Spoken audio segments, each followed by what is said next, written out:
चलिए देखिए क्वेश्चन सामने आपके लिखा हुआ है, a 60 microfarad capacitor is connected to a 110 volt 60 hertz AC supply. ख़वातीन हज़रात इधर ध्यान दीजिए। तू भी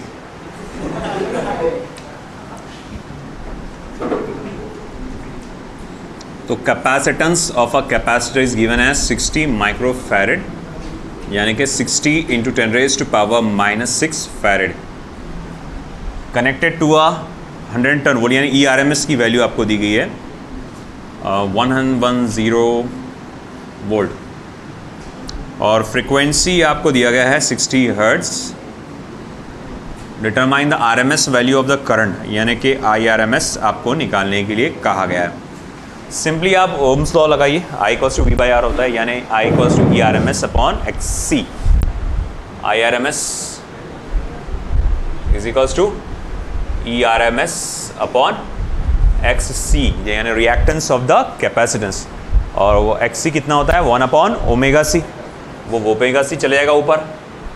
Therefore IRMS is equals to ERMS into ωc। ये समझ में आया ना, क्योंकि XC is how much 1/ωc, तो 1/ωc है तो वो ωc पर चले जाएगा।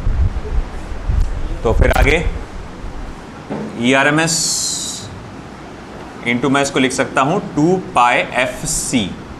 What about ERMS? It is 110 volt multiply by 2 into 3.14 multiply by F is how much 60, और C की वैल्यू है 60 इंटू 10 रेज़ टू पावर -6। चलिए प्लीज़ बताइए मुझे कैलकुलेट करके फटाफट क्या आ रहा है answer.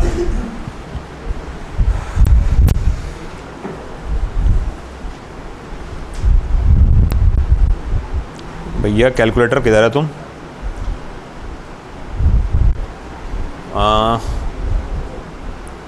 110 multiply by 6.28 multiply by 6 multiply by 60 is equals to 24868 688। तो 24868 इंटू 10 रेज़ टू पावर -6, 1 2 3 4 5 6, यानी कि 2.49 एम्पियर्स या 2.5 एम्पियर्स जिसको हम लोग कह सकते हैं, अराउंड इतना आएगा IRMS। 1 1 2 3 4 5 6, हाँ 0.249 यानी 0.25 amperes is the correct answer. Check कर लो रे भाई, वैल्यूज सब एक बार चेक करना, मैंने जो डाला तो सही है सब वैल्यूज, ठीक है।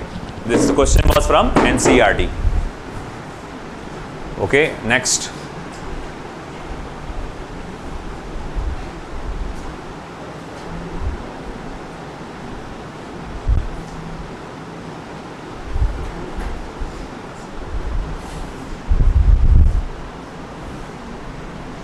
लेना ही पड़ेगा टैबिच। अमजद दे दे यार, वो टैब दे दे।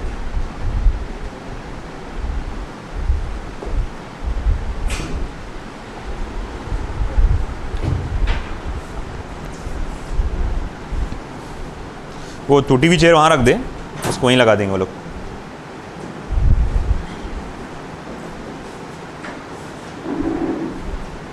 रख दे बस वहीं पे साइड में लगा, हाँ बोर्ड मत लगाओ, चेयर लगाओ दो उसको बस। अभी बहुत और महारथी है जो लेट आएंगे।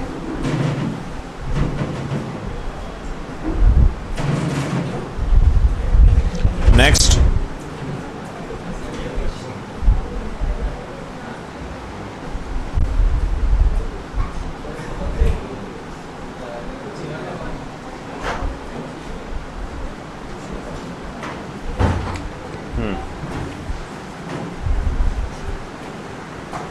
a capacitor 2 microfarad is connected to an AC source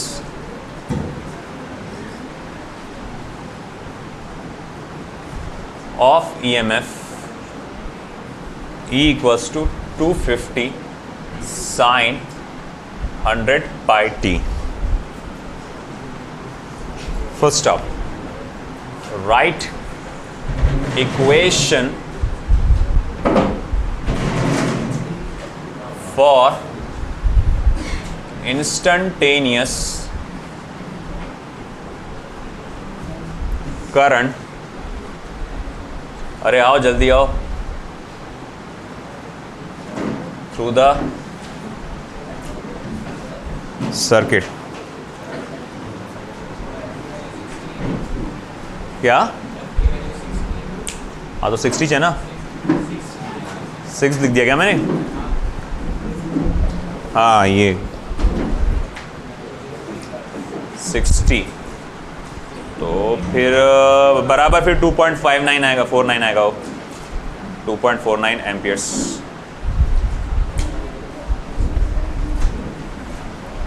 through the circuit and give reading of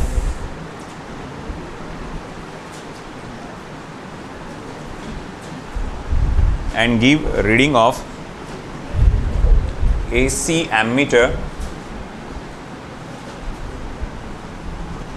connected in the circuit.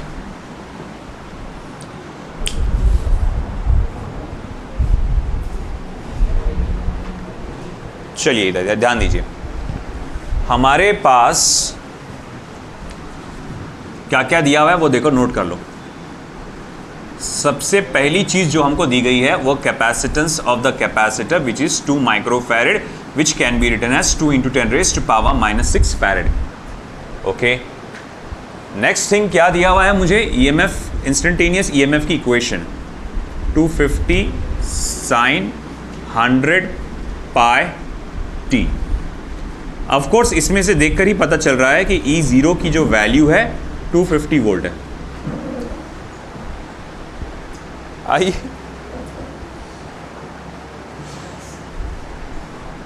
EMF की जो वैल्यू है वो क्या है? अलीजा चेयर लगा दो, तुम आगे आ जाओ. तो तुम भी आ जाओ आगे, वो भी आ जाएगी आगे. हाँ तो भाई E0 की वैल्यू 250 वोल्ट है, वो इक्वेशन को देखकर ही पता चल रहा है.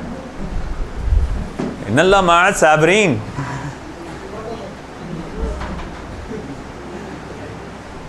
मेरा ज्यादा सब्र करना लगता है शायद से मेरे लिए घातक हो रहा है. आइए आइए आइए आगे आओ.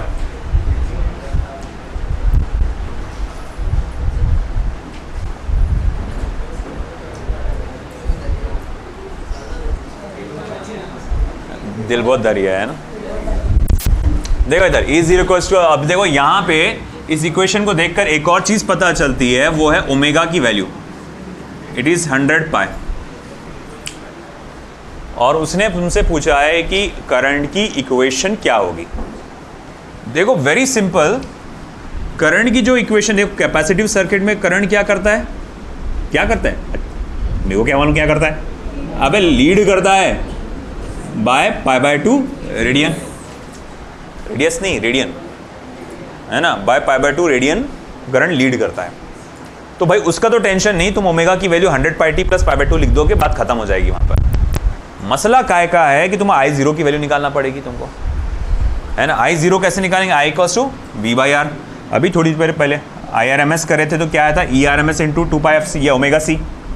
तो तुमको नहीं लगता कि I0 जो होगा वो E0 omega C sine of omega T plus π/2 होगा? आया ना, अरे आया ना बोलोगे, है ना. तो E0 omega c, therefore I equals to, what about E0, it's 250, and what about omega, it's 100 pi, 100 pi, है ना, sine of omega T plus π/2. भैया तुमको पाई चाहिए कि नहीं चाहिए, मतलब उसके इक्वेशन में पाई चाहिए क्या, कि पूरा सॉल्व करके चाहिए? नहीं, पूरा सॉल्व करके चाहिए इनको. करो भाई पता लगाओ कितना आ रहा है फिर.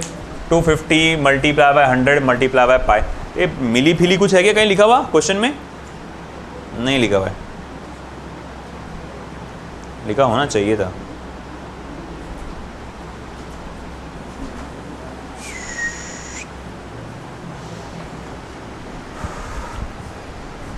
अरे सी भी है ना वहाँ पे, सिर्फ ओमेगा की वैल्यू डाला मैंने। सी सी सी सी कितना है, 2 × 10⁻⁻6।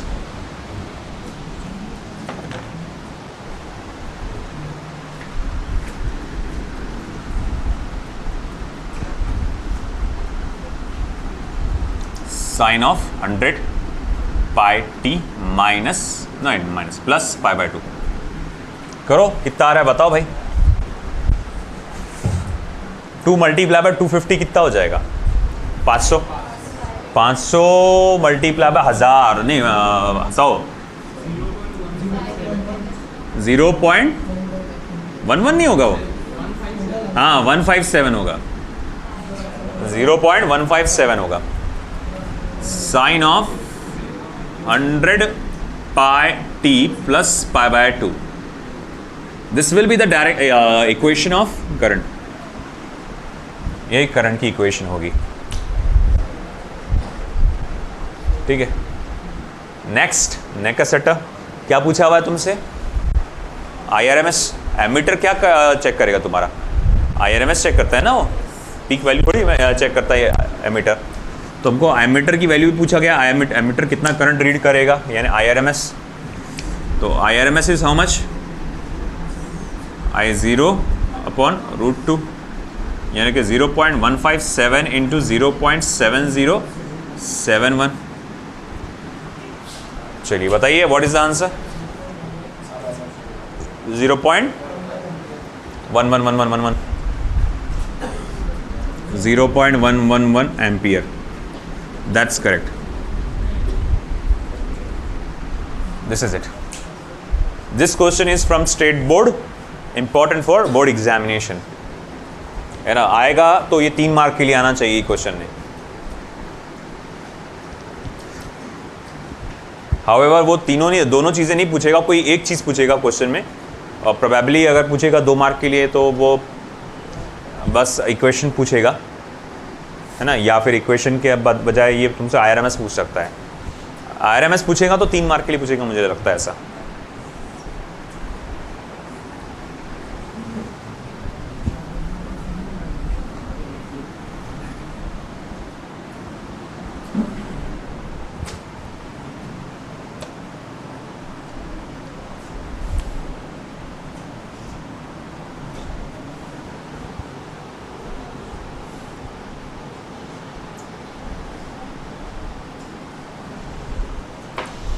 Okay.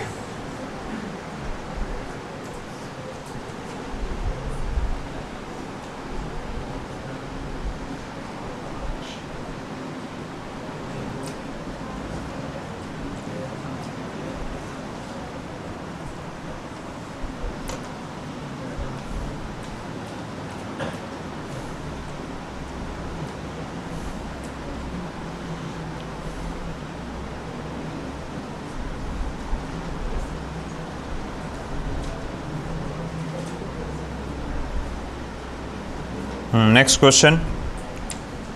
This question is coming from NCERT. A 15.0 microfarad capacitor is connected to a 220 volt, 50 hertz AC source, full stop. Find the capacitive reactance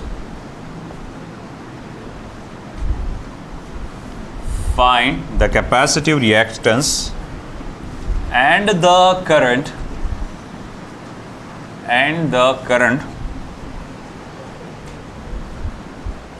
RMS and peak in the circuit. Full stop. If the frequency is doubled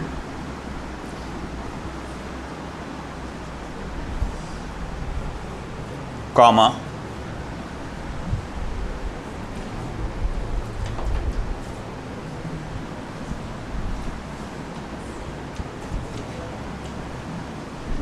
what happens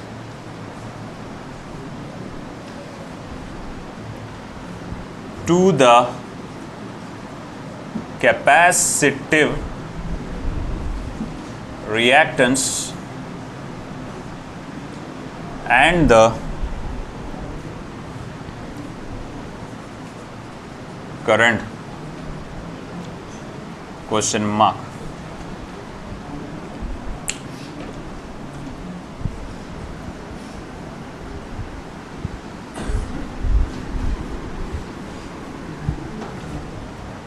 So let's go for it. A 15 microfarad capacitor. चलिए list down करते हैं values अपन. सबसे पहले मेरे पास सबसे पहले दिया है कैपेसिटेंस की value, that is 15.0 microfarad, that is 15 into 10⁻⁻⁻6 farad. What is next? ERMS AC source की value 220 volt. Frequency is given as 50 hertz. उसने क्या बोला है? Find the capacitive reactance. पहली चीज़ उसने पूछा है कि कैपेसिटिव रिएक्टेंस क्या होगा, पता लगाओ. दूसरी चीज़ क्या पूछता है? अच्छा, and the current, RMS and peak, और साथ में RMS करंट भी निकालने को कहा उसने, और साथ ही साथ पीक वैल्यू ऑफ करंट भी पूछा उसने. If the frequency is double what happens to the capacitive reactance and the current. Frequency को अगर डबल कर दिया जाता है तो क्या होगा? कैपेसिटिव रिएक्टेंस का आधा हो जाएगा, है ना. और करंट में क्या होगा वो भी हमसे पूछा गया. I=V/R, तो करंट डबल हो जाएगा. रिएक्टेंस आधा होगा तो करंट डबल हो जाएगा. तो चलिए देखते हैं क्या होगा. बहुत आसान है. XC निकालना है सबसे पहले. तो XC is equals to 1/ωc. 1/2πfc. That is equals to 1/2π. F कितना है? 50. C कितना है? 15 इंटू 10⁻⁻6. वेल -6 जाएगा ऊपर. 10⁻+6 अपॉन 100 यानी 1500 पाए, है ना. 1500 पाए होंगे ये. 1500 पाए अपॉन 10⁻6. अब देखो ये कितना आ रहा कैलकुलेशन. 2.12. तो फाइनल आंसर 2.12. ये रहेगा आपका फाइनल 2.12 ओम. अब ये XC आ गया तो उसके बाद बची I0 की वैल्यू. देखो देख लेते हैं फिर. ये 2 0 खा जाएगा तो 10⁻4 अपॉन 15 मल्टीप्लाई बाय पाई. मैं 15 को क्या लिख सकता हूँ? 1/5 को लिखूंगा 0.2. 1/3 को लिखूंगा 0.33. 1/5 को लिखूंगा 0.3182. 10⁻4. कुछ समझेगा क्या करा मैंने यहाँ पर?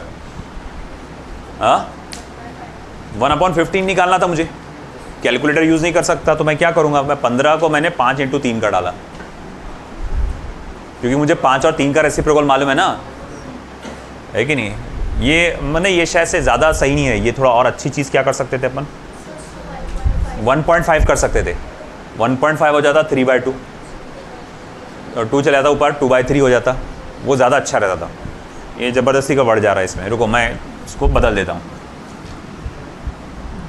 मैं इसको लिख सकता हूँ 10⁻3. एक पावर कम करो, इसको 1.5 का डालो. ये ज़्यादा अच्छा रहेगा. तो ये हो जाएगा फिर 2 इंटू 0.3182 इंटू 10⁻3 अपॉन 3. है ना, क्योंकि 1/π 0.3182। चलिए अब करिए इसको। 0.3 नहीं, कितना आ रहा हूँ, 636। 2 2 4, 2 8 एक मिनट रुको, 2 2 4, 2 8 16 का 6 कैरी 1, 2 1 2 3, 2 3 6, 0.6364 है ना, ठीक है। चलिए अब देख लीजिए 0.2121 10⁻³ मैंने क्या बताया था?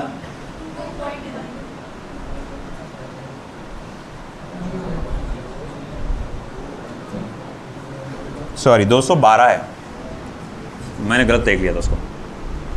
212.1 ओम, ये आ गया XC। 212.1 ohm, this is XC। Okay, अब ये XC आ गया। What is the next thing? आपसे पूछा है IRMS।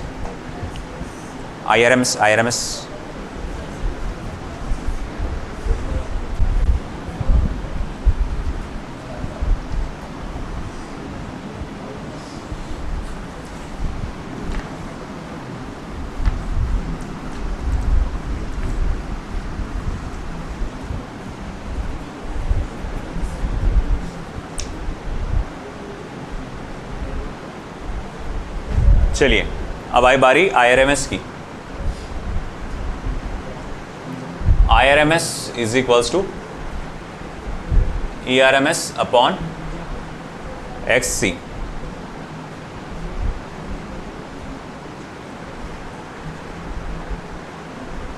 मैं इसको ऐसा लिखूंगा ω/c, क्योंकि 212.1 से डिवाइड करना मेरे लिए ज़्यादा मुश्किल है, मगर ω/c की वैल्यू से मल्टीप्लाई करना कंपैरेटिवली ज़्यादा आसान है ना। तो मैं इसको ऐसा कर लूँगा, तो भाई ω/c तो वही आ रहा आपका ERMS इंटू 2πfc। ERMS कितना दिया हुआ है? 220, 2π 3.14 f 50, c कितना है आपका? 15 इंटू 10⁻⁻6। ये है ना? हाँ करो, बताओ क्या आंसर, करो multiply.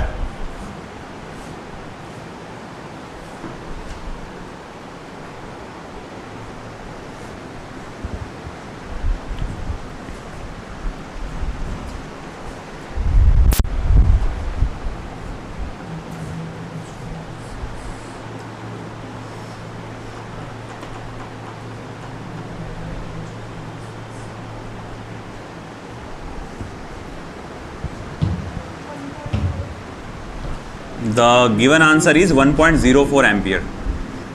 The given answer is, your answer should come somewhere around 0। हाँ तो 3 4 होगा ना अप्रॉक्स, राउंडिंग ऑफ करके, ठीक है। Now the third thing that has been asked is I0 √2 into IRMS, यानी कि 1.414 मल्टीप्लाई बाय 1.04। अरे जबरपास तेज आना, 1.414 मल्टीप्लाई बाय वो कुछ होगा अराउंड 1.47 आ रहा, वो 1.47 एम्पियर्स।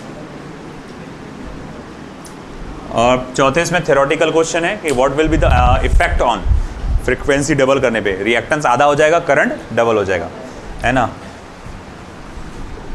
द रिएक्टेंस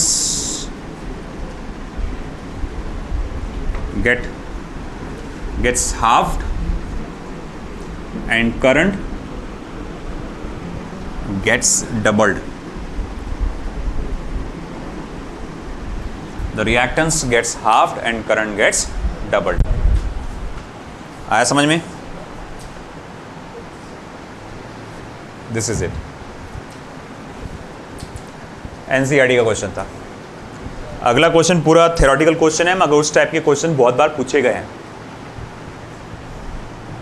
प्रोबेबली ये इंडक्टर का क्वेश्चन होना चाहिए था, ये गलत जगह आया हुआ है, कैपेसिटर में नहीं, इंडक्टर में होना, मगर इंपॉर्टेंट है तो मैंने इसको सोचा कवर कर ही लेता हूँ मैं इसको।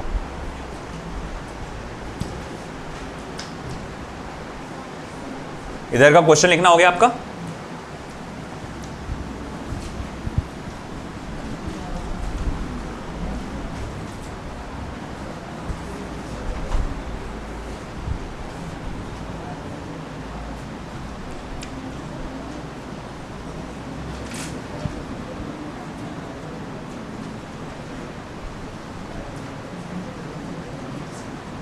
A light bulb and an open coil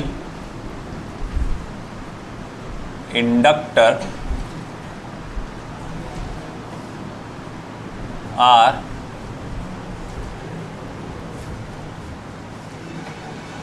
connected to an AC source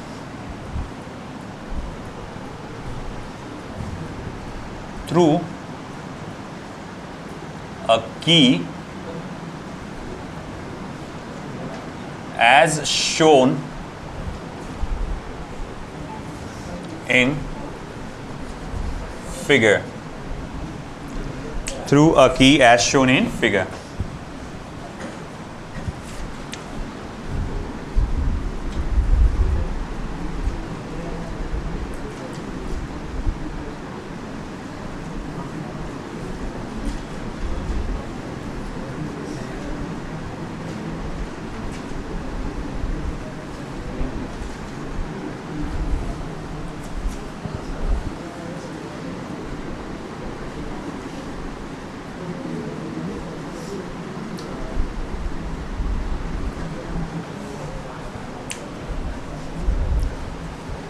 इधर का हो गया बेटा, लेफ्ट साइड का सभी का।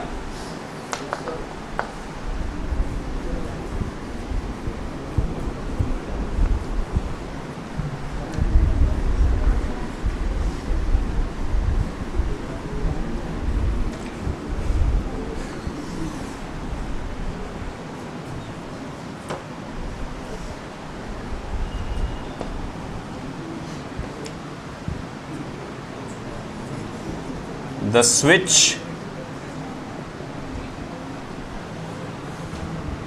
is closed and after some time the switch is closed and after some time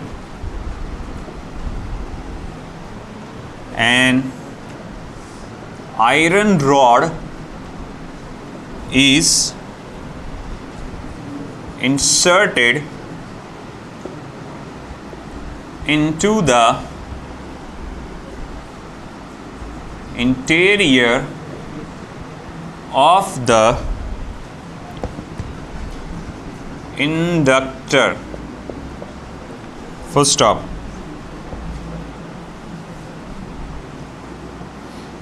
The glow of light bulb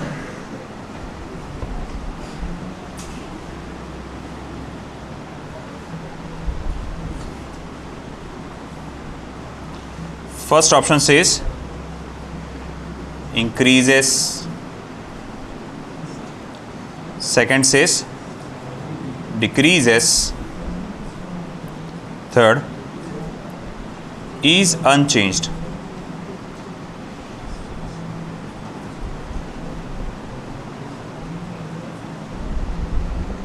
As the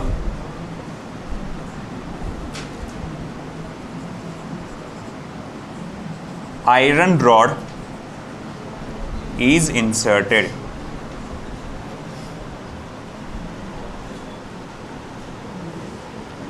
Give your answers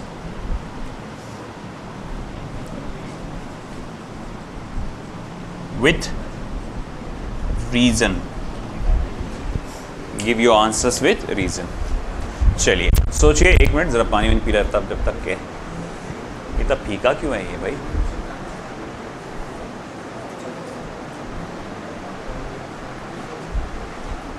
ये ठीक रहेगा। ओके, बताइए फिर क्या होगा? बढ़ेगा, कम होगा कि अनचेंज रहेगा? अनचेंज रहेगा। ऐसा कॉइल है, कॉइल मतलब एयर कॉइल था पहले, फिर उसके बाद आपने इसमें आयरन रॉड इंसर्ट कर दिया। तो अब जो बल्ब उसके साथ सीरीज़ में कनेक्टेड है उसकी इंटेंसिटी पे कोई फ़र्क पड़ेगा? पहली बात तो इंक्रीज़ होगा या डिक्रीज़ होगा या अनचेंज रहेगा? वॉट एवर विल हैपन आपको बताना है with proper reason. Yes Ayesha? Of नहीं, ऑन करना है अपने को, मतलब अल्टरनेटिंग करंट फ्लो हो रहा है इसमें, मान लो डीसी नहीं है वो, स्विच क्लोज कर दिए, उसमें अल्टरनेटिंग करंट फ्लो हो रहा है, हाँ क्लोज कर दिए, अल्टरनेटिंग करंट फ्लो हो रहा है और आपने रॉड इंसर्ट करे। क्यों? हाँ हाँ हाँ, ठीक है, ये भी ठीक है। एक मैथमेटिकल जवाब इसका आप ऐसा भी दे सकते हैं। देखो क्या हुआ, जब आपने इसके अंदर एक मटेरियल इंसर्ट कर दिया, यहां पर एक आयरन रॉड इंसर्ट कर दिया, तो वहां की मैग्नेटिक फील्ड इंटेंसिटी बढ़ जाती है सोलेनॉइड के अंदर की। देखो कैसे, सोलेनॉइड का क्या है, आप बोलेंगे सर मीडियम डालने से तो कम होना चाहिए ना, नहीं, वो मीडियम भी मैग्नेटाइज हो जाता ना, मीडियम भी क्या होता, मैग्नेटाइज हो जाता। तो देखो क्या है कि मैं देखूंगा कि ये कॉइल में से, मान लो सोलेनॉइड है, ये मेरा फिंगर्स जो है सोलेनॉइड है और ये करंट ऐसे जा रहा है, मैं बोलूँगा अच्छा ये अंदर मैग्नेटिक फील्ड स्ट्रेंथ कितनी है, मान लो थोड़ी देर के 10 टेस्ला, 10 टेस्ला। मैंने आयरन रॉड इंसर्ट कर दिया, ये आयरन रॉड खुद मैग्नेटाइज हो गया, मतलब उसमें भी मैग्नेटिक प्रॉपर्टी आ गई। किसी तरह से मैंने अंदर देखा कि कितना मैग्नेटिक फील्ड है, 15 टेस्ला। अरे ये कैसे क्या, 10 टेस्ला तो कॉइल का ही है, मगर ये आयरन रॉड मैग्नेटाइज हो गया ना, तो इसका 15 टेस्ला हो गया, है ना, समझाइए। अब अगर मैग्नेटिक ये मैग्नेटाइज होगा, बी की वैल्यू बढ़ गई, तो आपका self inductance of the coil is directly proportional to magnetic flux या magnetic field intensity. Self inductance पढ़े हो ना कॉइल का, EMI चैप्टर में, कोई बता सकता है उसका फॉर्मूला याद है किसी को? सेल्फ इंडक्टेंस का फॉर्मूला क्या है? सेल्फ इंडक्टेंस का formula in for an inductor का फॉर्मूला क्या है? अच्छा चलो ठीक है, मैग्नेटिक फ्लक्स लिंकेज का बताओ। N phi is equals to L Li, है ना, L is equals to N phi upon Li। बनाना सीखो ना, आप यहाँ से बनाया करो, NAB अपॉन I। L इज directly proportional to magnetic field, है ना। अब सेल्फ इंडक्टेंस इससे क्या हो जाएगा, बढ़ जाएगा। अब अगर सेल्फ इंडक्टेंस बढ़ गया, XL is equals to omega L, L बढ़ गया ना, XL इधर आ जाएगा। रिएक्टेंस बढ़ गया तो ये ज़्यादा एनर्जी खा जाएगा, ये ज़्यादा एनर्जी खा जाएगा, रिएक्टेंस बढ़ गया ना उसका, तो इसमें डिसिपेशन ऑफ एनर्जी क्या होगा, पहले के मुकाबले ज़्यादा होगा। डिसिपेशन मतलब क्या होता है, लॉस ऑफ एनर्जी। तो लॉस ऑफ एनर्जी पहले के मुकाबले ज़्यादा होगा, क्योंकि अब ये ज़्यादा अपोज कर रहा है, तो इस बेचारे बल्ब को पहले के मुकाबले ज़्यादा मिलेगा, कम मिलेगा, कम मिलेगा ना। अरे भाई बात समझ रहे कि नहीं समझ रहे, है कि नहीं। अब वो क्या होगा, वो ज़्यादा एनर्जी यूज़ करेगा, तो अब ये बल्ब को जो एनर्जी मिलेगी वो पहले के मुकाबले कम मिलेगी, तो इसी वजह से इसकी जो इंटेंसिटी है वो क्या हो जाएगी, डिक्रीज हो जाएगी। आई बात समझ। अच्छा वही खेल बताओ, अगर मान लो इस इंडक्टर की जगह कैपेसिटर कनेक्टेड है और मैंने इसमें एक डाइलेक्ट्रिक मीडियम डाल दिया, आप बताओ क्या होगा, इंटेंसिटी पे क्या फ़र्क पड़ेगा। इंडक्टर की जगह कैपेसिटर है, इंडक्टर की जगह क्या है, कैपेसिटर है, और मैंने कैपेसिटर के बीच में, प्लेट्स के बीच में एक डाइलेक्ट्रिक मीडियम डाल दिया, तो अब बताओ इंटेंसिटी का क्या होगा, इंक्रीज होगी और क्या होगा, इंक्रीज डिक्रीज रिमेन्स अनचेंज, क्या रहेगा, इंक्रीज होगी। बोले कैसा, डाइलेक्ट्रिक मीडियम डालने से क्या होता है, कैपेसिटी बढ़ जाती है। XC का फॉर्मूला क्या है, 1 अपॉन ओमेगा C, C बढ़ गया तो XC कम हो जाएगा, यानी एनर्जी डिसिपेशन कम हो जाएगा। अब बल्ब को पहले से ज़्यादा एनर्जी मिलेगी, है ना। कैपेसिटर में और भी काड़ी करके दे सकता वो तुमको। बोले मैंने कैपेसिटर के प्लेट्स के बीच का डिस्टेंस बढ़ा दिया, कैपेसिटर के प्लेट्स के बीच का डिस्टेंस बढ़ा दिया। पहले एक कैपेसिटर कनेक्टेड था बल्ब के सीरीज में, अब कैपेसिटर की प्लेट्स के बीच का डिस्टेंस बढ़ा दिया। अब बता क्या होगा। अब देख, अगर तुम कैपेसिटर के प्लेट्स के बीच का डिस्टेंस बढ़ाते हो तो उसकी कैपेसिटी कम होती है। अगर कैपेसिटी कम होगी तो रिएक्टेंस बढ़ेगा, और अगर रिएक्टेंस बढ़ेगा तो एनर्जी डिसिपेशन बढ़ेगा, बल्ब को रोशनी कम मिलेगी। सब कुछ पिछले से लिंक्ड है। जिसको कैपेसिटी के कॉन्सेप्ट याद है, समझ में आते अच्छे से, उसके लिए वो आसान है। अब उसको आसान जाएंगे अगर कैपेसिटर्स के कॉन्सेप्ट मालूम है तो। जिसको इंडक्टर के कॉन्सेप्ट मालूम थे उसके लिए वो आसान था। अरे हाँ, वो मालूम है, वो मैग्नेटिक फील्ड बढ़ गई अंदर, है ना, तो एल बढ़ गया। एल बढ़ गया तो XL is directly proportional to L, है ना, X is inversely proportional to C. तो ये सब कुछ खेल है यार, ऐसा है वो। खैर हाँ, इसका आंसर लिखना है ना तुमको, मैं ओरली बोल देता हूँ, वो लिख लो, ऐसा लिख लो। The intensity of the bulb will decrease, the intensity of the bulb will decrease because on insertion of iron rod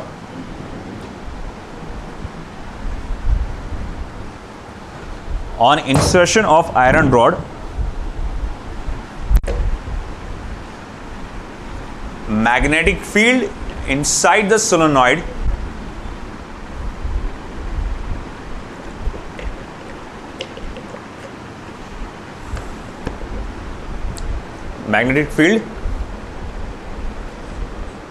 solenoid increases, magnetic field inside the solenoid increases due to which results in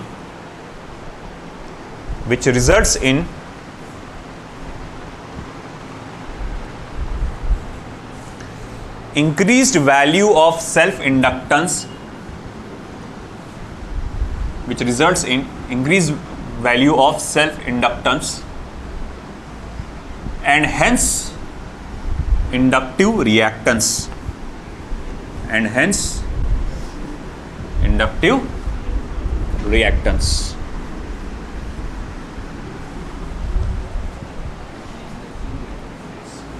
So now inductor will dissipate more energy. So now inductor will dissipate more energy, as a result of which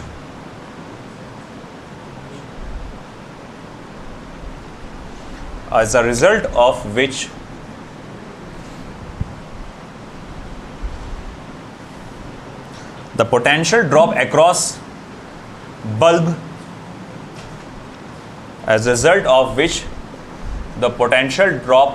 bulb decreases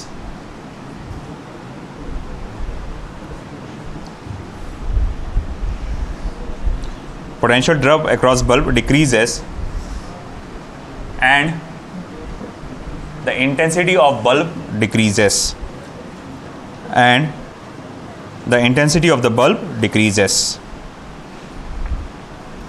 Next question मैं लिख रहा हूँ अभी यहाँ पे।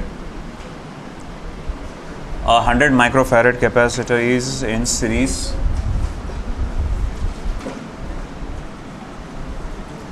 with a, चलो अगला question ये भी एनसीईआरटी का ही है। ओके लिखो, 100 microfarad capacitor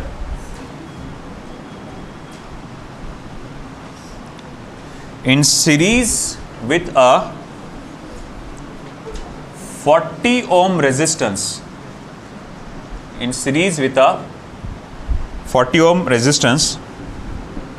is connected to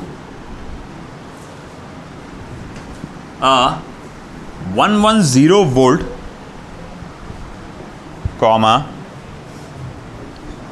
60 hertz supply, full stop. What is maximum current in the circuit?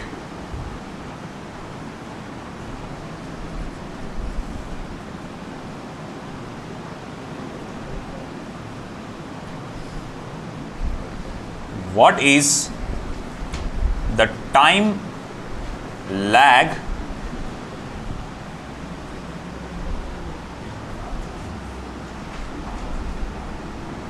between the current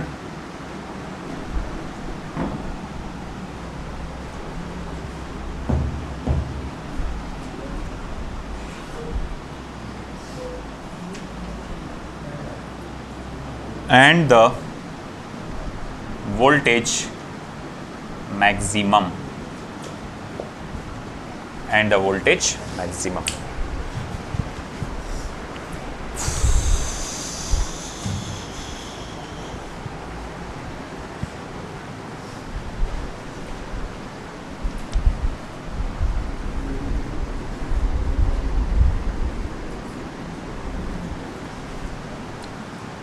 तो कैपेसिटेंस की वैल्यू दी गई है 100 microfarad, is connected in series with a 40 ohm resistance. ERMS 110 volt, frequency 60 hertz. What is the peak value of current? Peak value पूछा ना उसने, और दूसरी चीज पूछा है टाइम लैग. दो चीजें पूछा है उसने, peak value of current and the time lag. Lag lag lag lag lag.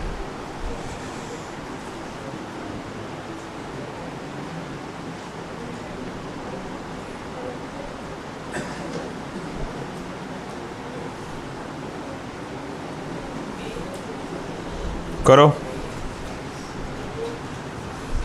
सोचो क्या हो सकता है उसके अंदर.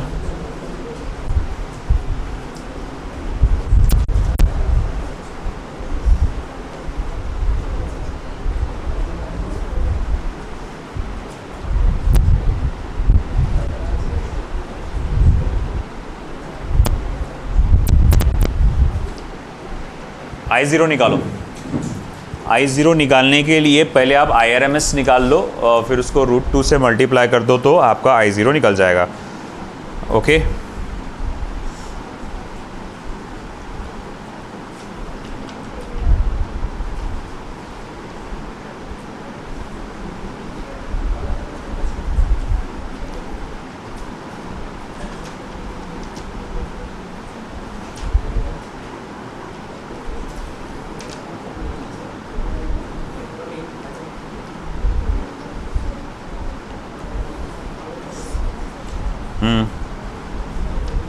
क्या है I0 की वैल्यू क्या आ रही?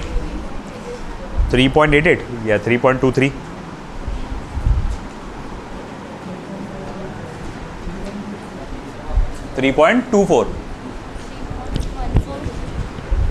The correct answer should be 3.23 amperes. मतलब जो स्टैंडर्ड आंसर जो दिया हुआ है 3.23.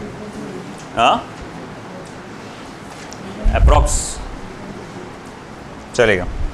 देखो, सबसे पहले तो आप IRMS निकालेंगे.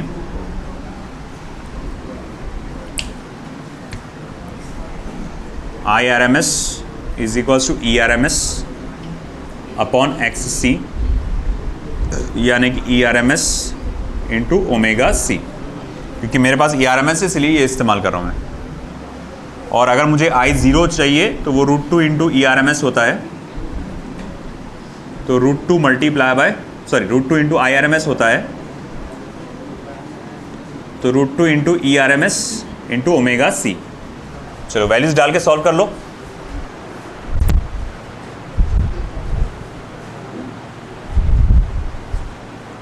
√2 यानी कि 1.414 ERMS 110 2 पाई f 2 इंटू 3.14 इंटू f कितना है 60 100 माइक्रोफैरेड 100 इंटू 10⁻⁻6 I0 करो कैलकुलेट।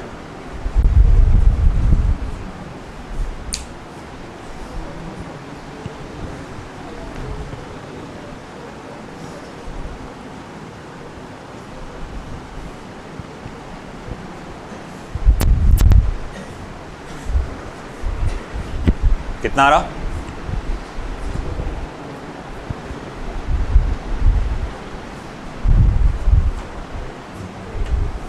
कितना आ रहा है?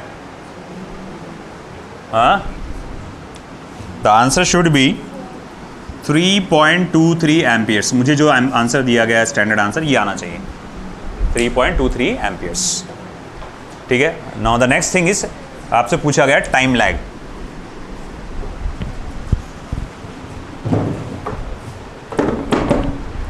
देखो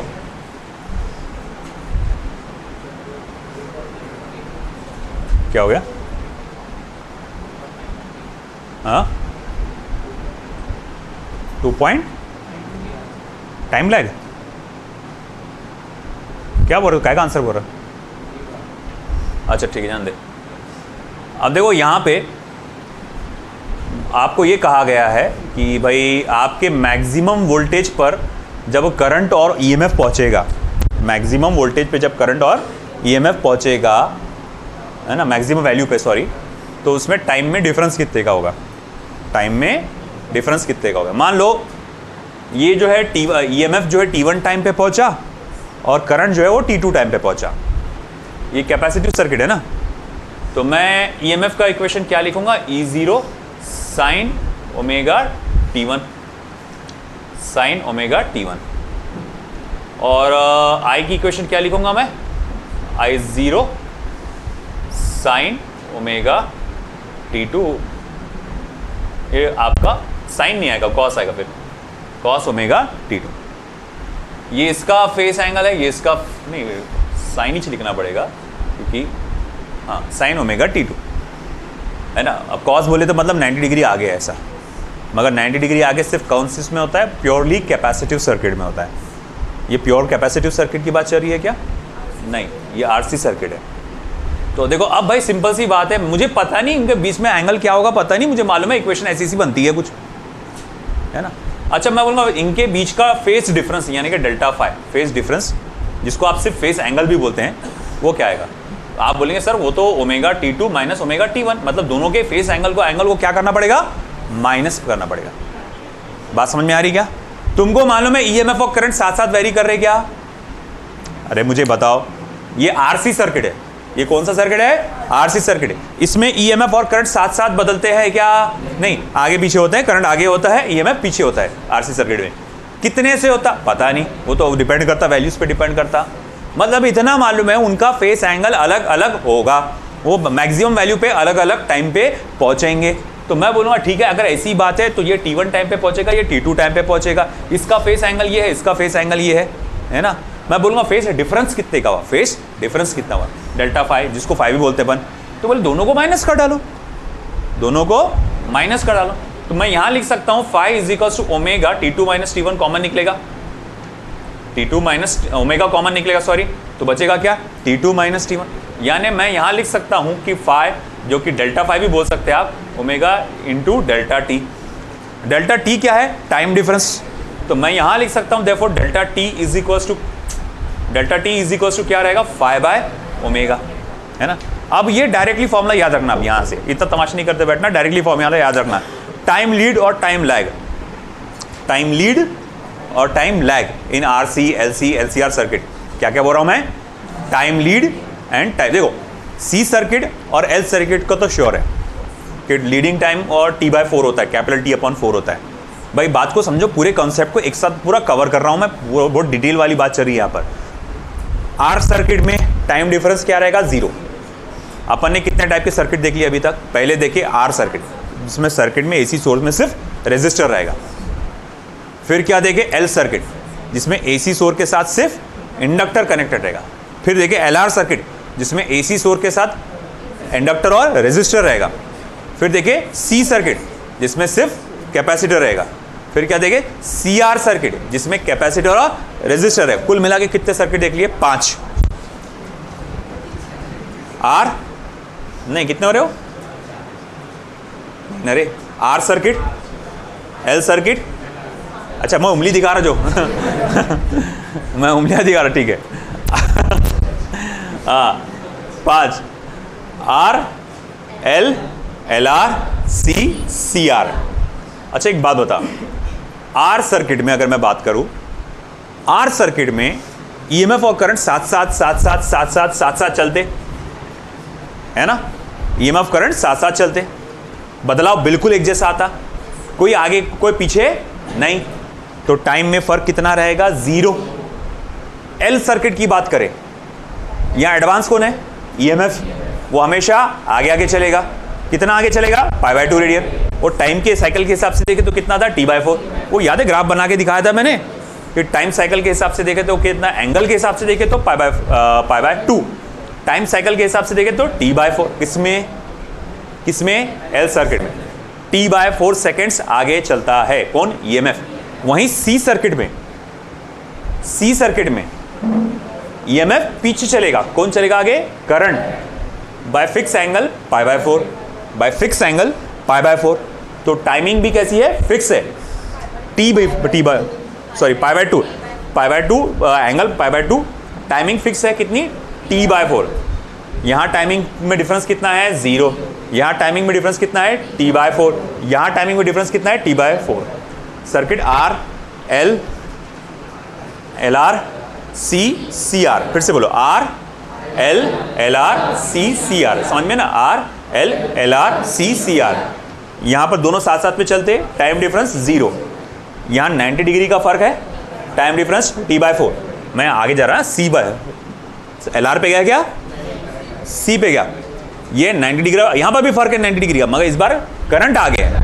तो भैया कितने से आगे चल रहा करंट T/4, करंट कितने आगे से चल रहा T/4 सेकेंड टाइमिंग के हिसाब से, है ना। तो यहां पर टाइमिंग में फर्क कितना होता T/4। आपको सिर्फ कैपिटल टी की वैल्यू चाहिए रहती, उसको 4 से डिवाइड करना रहता, आपको इजीली मिल जाता।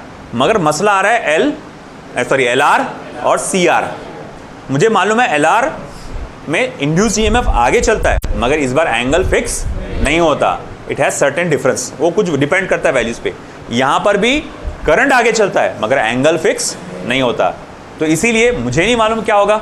मैंने जनरल में sin ω t लिख डाला, मगर sin ω t1 और ये sin ω t2। अच्छा ये t1 और t2 कौन सा टाइम है, जब करंट और वोल्टेज अपने पीक वैल्यूज पे पहुंचेगा। वोल्टेज पहुंचेगा टाइम t1 में और ये पूछेगा टाइम t2 में। अच्छा मैं बोलूँगा इन दोनों के एंगल में जो फर्क आता है उसी को बोलते हैं फेज डिफरेंस, उसी को बोलते हैं फेज एंगल, फेज डिफरेंस, है ना। तो फेज डिफरेंस कितना आ रहा ω t2 माइनस ω t1, इन दोनों को माइनस किया अपन ने, तो पता चला कि ω कॉमन निकालो t2 माइनस t1। ये बताएगा टाइमिंग में फर्क, टाइमिंग में फर्क, है ना। टाइमिंग में फर्क, किसके टाइमिंग में फर्क, करंट के और ईएमएफ के अपने पीक वैल्यू पे जाने का। अब जाहिर बात है यहाँ ईएमएफ पीछे चल रहा है, ईएमएफ पीछे चल रहा है, तो मैं पूछूंगा ईएमएफ का टाइम लैग कितना है, मतलब ईएमएफ कितने टाइम से पीछे चल रहा है। अगर करंट आगे चल रहा तो आप ये क्वेश्चन को ऐसा भी पूछ सकते हैं कि करंट कितने टाइमिंग से लीड कर रहा है। समझ में आ रहा ना।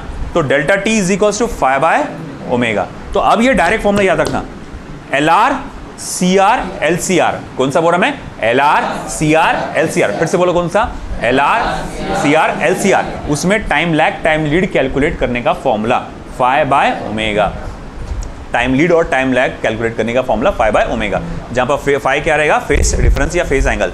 ठीक है, अब ठीक है ये चलो मान लो, तो delta T is equal to φ/ω। Okay, अच्छा एक बात बता, फाई का फॉर्मूला क्या रहता, tan inverse of XC upon R, है ना। तो phi is equal to tan inverse of XC upon R। अरे यार बहुत जान प्यारा यार, वो निकालना तो पड़ेगा। हाँ करो, देखो क्या रहा, फेस एंगल दिया गया उसने तुमको,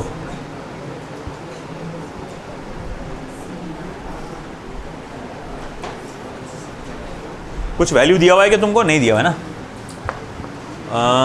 नहीं देखो ये रहेगा phi equals to how much, tan inverse of X C upon R upon omega. Omega मतलब क्या वही है अब आपका 2 पाई एफ।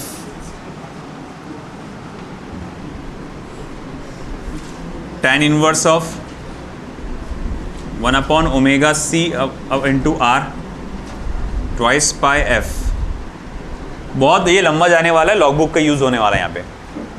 यहाँ एंगल आने वाला है 33.5 डिग्री। मतलब ये सिंपली आपको एंगल की वैल्यू निकालना पड़ता, वो डिग्रीज में आएगा, उसको रेडियन में कन्वर्ट करना पड़ता, फिर वो नीचे से डिवाइड करना पड़ता 2 पाई एफ से। मैं थोड़ा सा डायरेक्ट दे देता हूँ उसका आंसर, वो टाइम लैग आएगा 1.55 मिली सेकेंड्स। मगर डोंट वरी, तुमको लग रहा है यहाँ ये एनसीईआरटी का मतलब सीबीएसई बोर्ड का क्वेश्चन नहीं है, तो वो पूरा लॉग बुक हॉक बुक वो सब इस्तेमाल करना पड़ता वहाँ पे। तुमको तो अलाउड नहीं रहेगा नीट में, तो वहाँ पर आपको ऐसे नंबर्स आएंगे जो इजीली कैलकुलेट हो सकते हैं, है ना। तो वहाँ इजीली कैलकुलेट कर सकते हैं आप, वैसे नंबर्स आएंगे। तो अभी तो फिलहाल ये फॉर्मूला याद रखो और डायरेक्टली आंसर नोट कर डालो। चलो लिखो।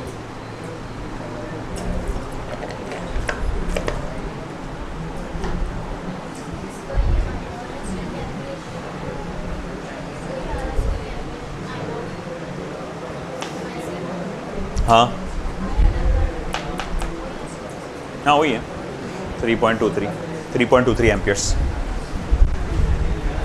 चलो हो गया। चलो इधर ध्यान दो, अगले क्वेश्चन की तरफ बढ़ रहे हैं हम लोग।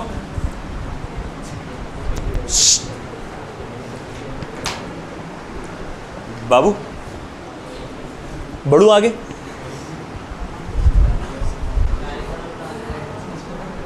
चलो देखते हैं, आप लोग ये प्रॉब्लम सॉल्व करके बताएंगे मुझे।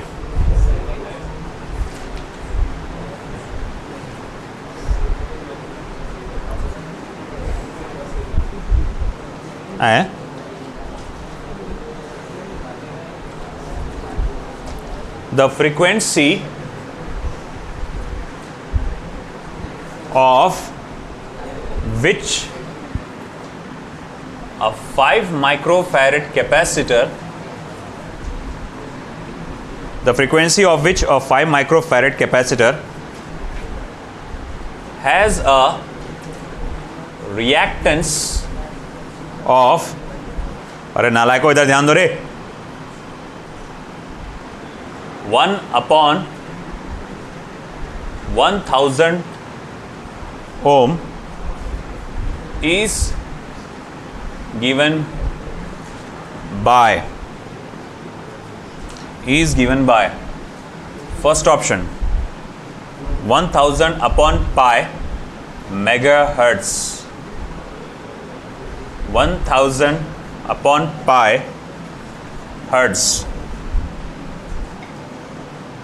Third, 1 upon 1000 hertz, and the last 1000 hertz. चलो लिखो, फ्रीक्वेंसी पूछा गया तुमसे।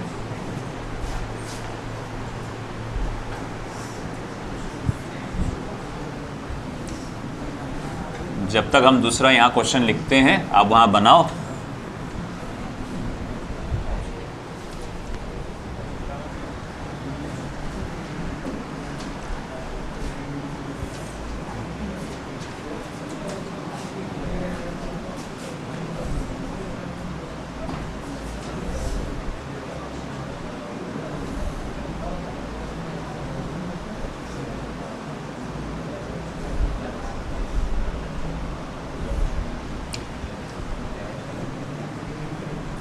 बातें नहीं। An alternating voltage equals to 200√2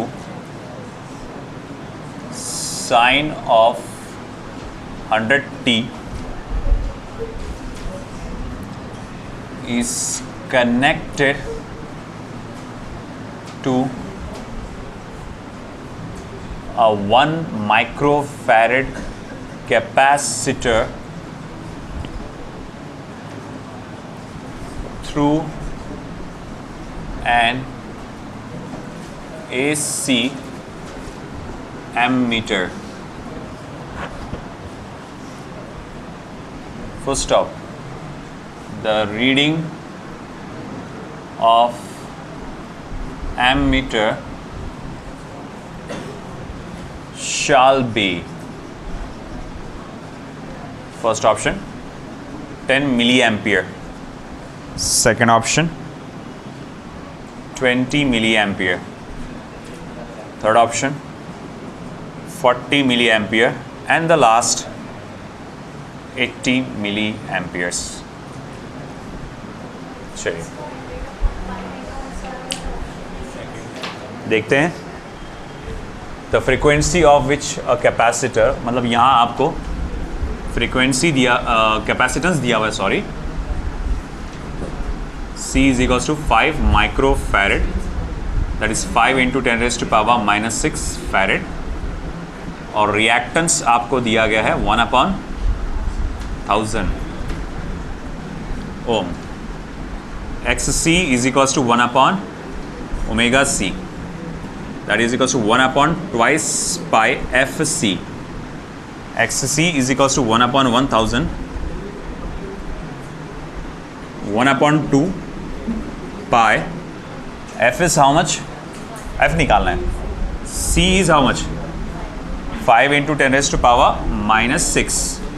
भाई सब लोग इधर ध्यान दो अच्छे से ज़रा.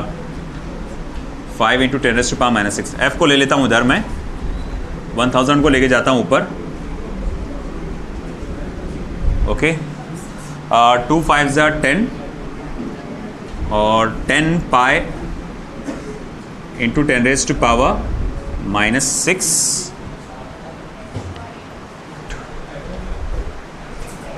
10 पाई इंटू 10⁻⁻6. F पूछा है ना उसने. ये ज़ीरो गया, ये ज़ीरो गया. F इज इक्वल्स टू आ रहा है 100/पाई इंटू 10⁻+6.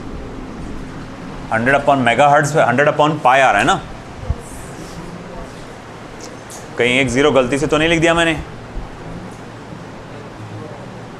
यार इसमें. 100/पाई मेगाहर्ट्ज़. चेक करना मेरा कैलकुलेशन सही है एक बार. अरे वो मैंने गलती से लिख दिया. ऑप्शन में 1000/पाई नहीं 100/पाई है, तो वो आ जा रहा 100/पाई मेगाहर्ट्ज़. ये ना 10⁻6 को मेगा में होता है कन्वर्ट.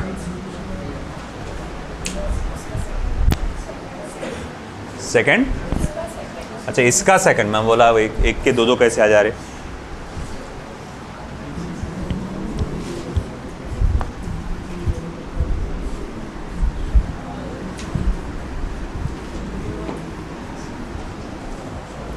नेक्स्ट,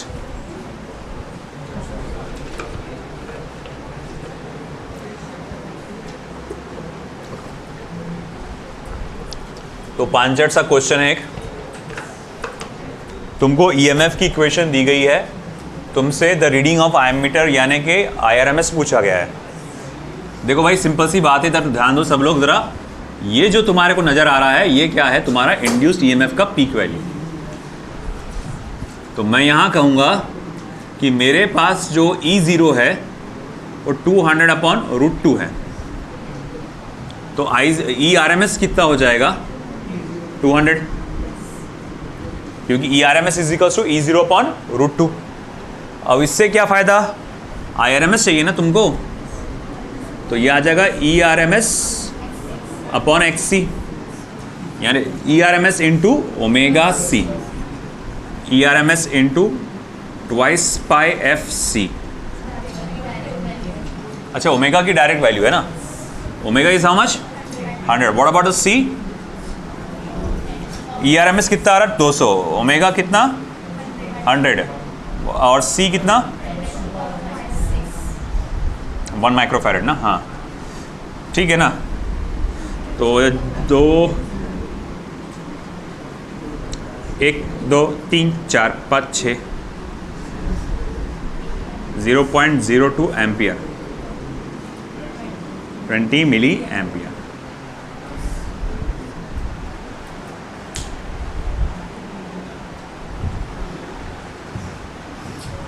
ये हो गया।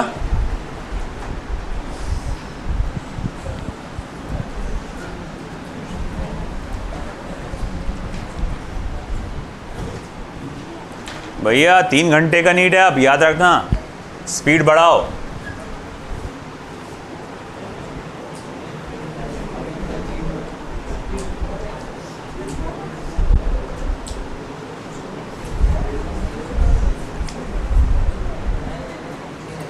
नेक्स्ट क्वेश्चन, नालायकों बातों मत करो, इधर ध्यान दो।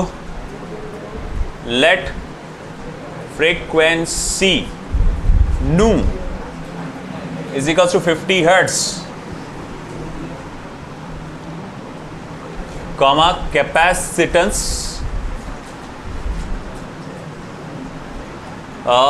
capacitance C is equals to 100 microfarad in an AC circuit, in an AC circuit containing a capacitor only, full stop. If the peak value of current in the circuit is 1.57 amperes, the expression for instantaneous voltage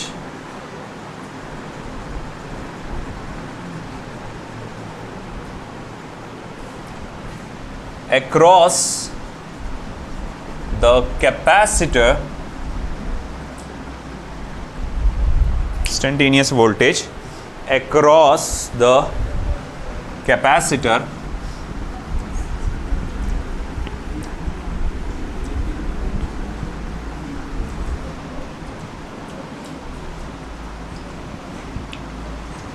will be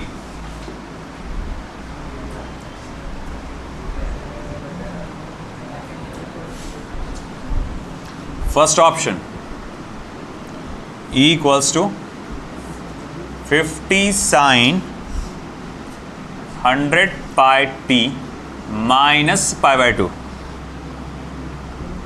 Second option 100 sine 50 pi t. Third option 50 sine 100 pi t E equals to 50 sine 100 pi t plus pi by 2. चला काढ़ा दे। इधर का हो गया क्या? अरे भैया ये वाला हो गया सभी का? चलो फिर लास्ट क्वेश्चन यहां लिख देता हूं मैं।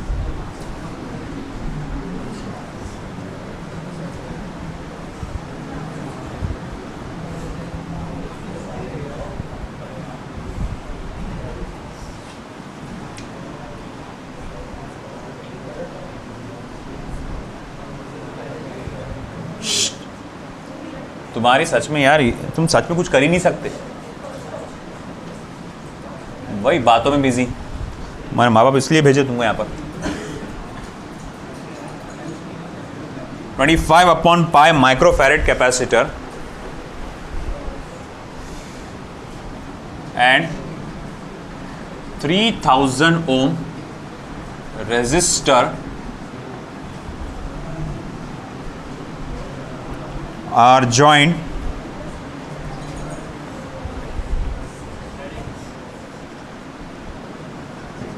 in series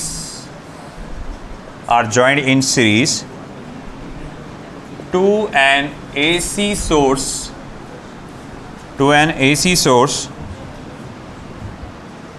of 200 volt. And 50 second inverse frequency. कई लोगों ने फ्रीक्वेंसी का तो हर्ट्ज होता है ना, ये सेकेंड इनवर्स कहाँ से आ गया? The power factor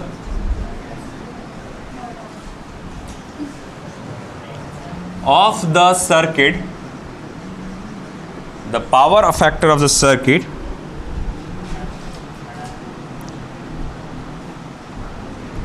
and the power dissipated in it will be respectively.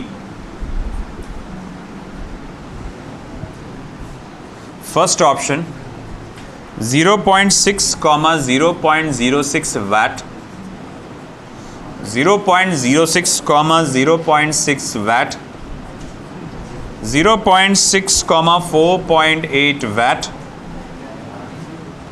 4.8, 0.6 watt, none of these. पांचवा ऑप्शन। इसका क्या आ रहा? सी आ रहा, फर्स्ट आ रहा। क्या क्या दिया हुआ देखो तो, तुम्हारे पास फ्रीक्वेंसी है एफ 50 हर्ट्ज, कैपेसिटेंस है 100 माइक्रोफैरड यानी 10⁻⁻⁴ farad. If the peak value of the current is I0 1.57 ampere. तुमसे तो इंस्टेंटेनियस वोल्टेज का पूछा है उसने। ई की इक्वेशन कैसी आएगी?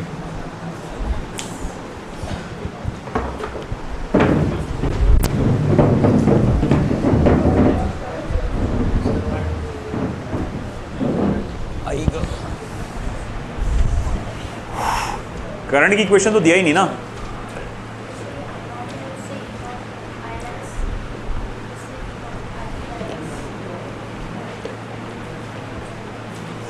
चलो तुम्हारे पास I0 दिया हुआ है, तुम उससे करंट की इक्वेशन बना सकते हैं I = I0 sin ωt करके, और EMF उससे पीछे चलेगा।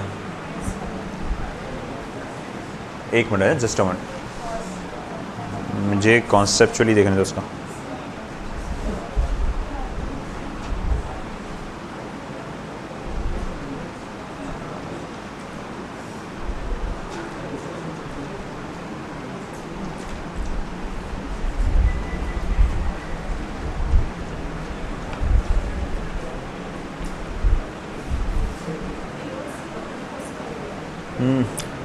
बिना कैलकुलेट किए मेरे को ऐसा लग रहा आता हो कि आपको सिंपली मालूम है कि EMF लीड करेगा, करंट लैग करेगा।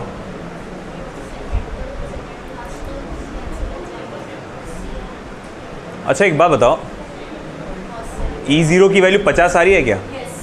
आ रही है E0 की वैल्यू 50। अब देखो सिंपली अगर हमारे पास जो डेटा दिया उस पर से मैं करंट की इक्वेशन बना सकता हूँ I = I0 sin ωt। Omega की वैल्यू डालेंगे अपन। ओमेगा कितना आ रहा? 100 पाई आ रहा बराबर, क्योंकि I = I0 sin ωt होता।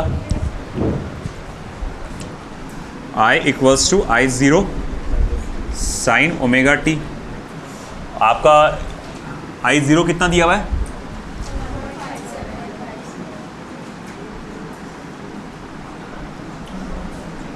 ओमेगा कितना आएगा? 2 पाई, वो 100 आएगा बराबर, 100 पाई t। EMF के लिए क्या करना पड़ेगा? I0 V = RI, I0 upon V = RI, I0 into XC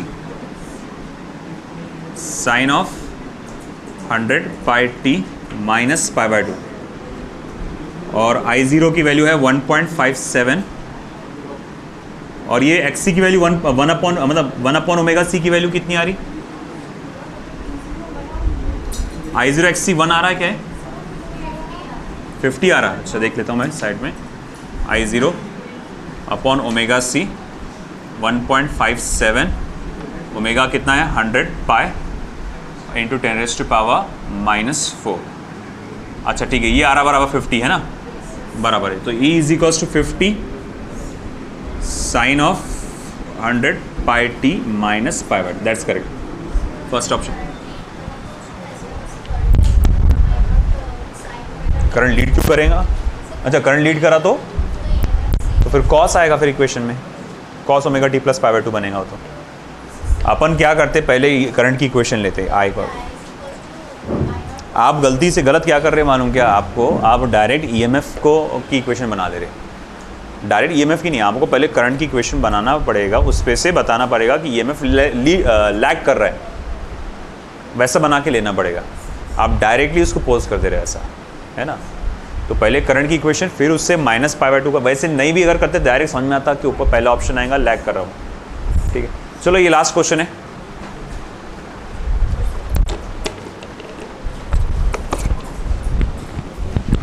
power factor calculate करना है और आपका power dissipated in the circuit, power dissipated in the circuit मतलब एवरेज पावर पूछ रहा है वो।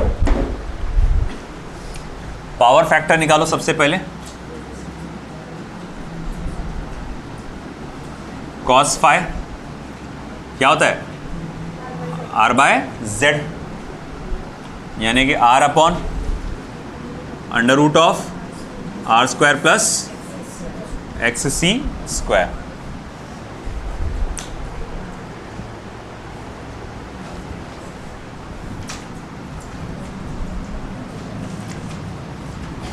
That is equals to R upon under root of R square. R की वैल्यू कितनी है 3000,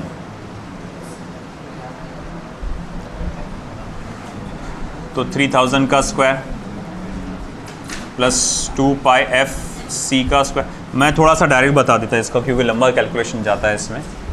तो इसमें R बाय Z की जो वैल्यू तुम कैलकुलेट करोगे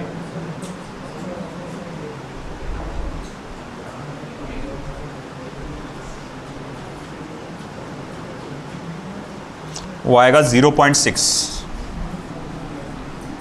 पावर फैक्टर जो आएगा